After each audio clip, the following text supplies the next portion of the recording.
Okay, if you're thinking about buying a house, I want to put together a series of hopefully short videos to talk to you about what that looks like.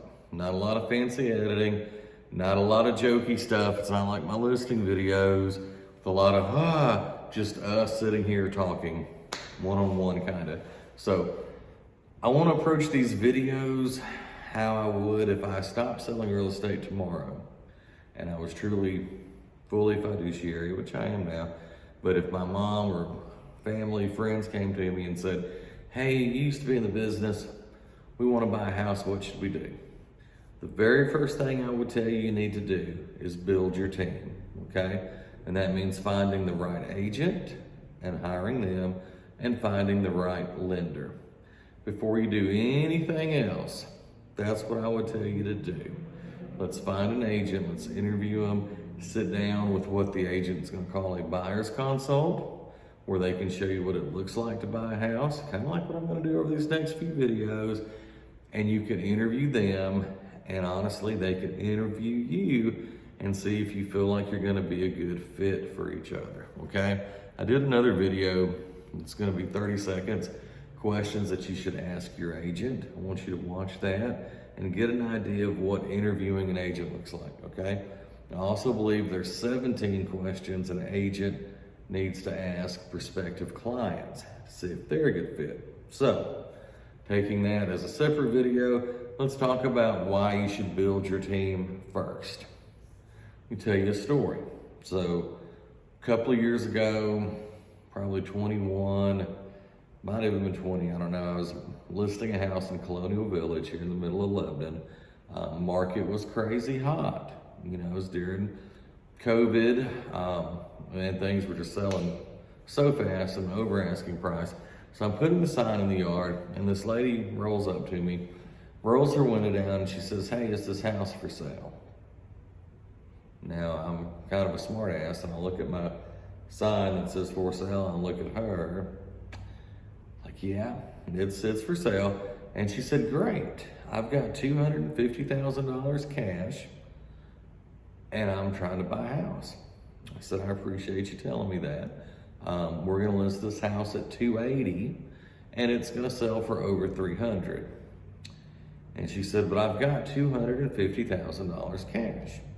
And I said, again, good to know. I hope you don't have it in the car with you, but this house is going to list for $280, and it's gonna sell for over $300. That house ended up selling for $320, by the way. But the lady got so frustrated and mad at me. And she said, I've been driving around for 6 months trying to buy a house and won't nobody sell me a house.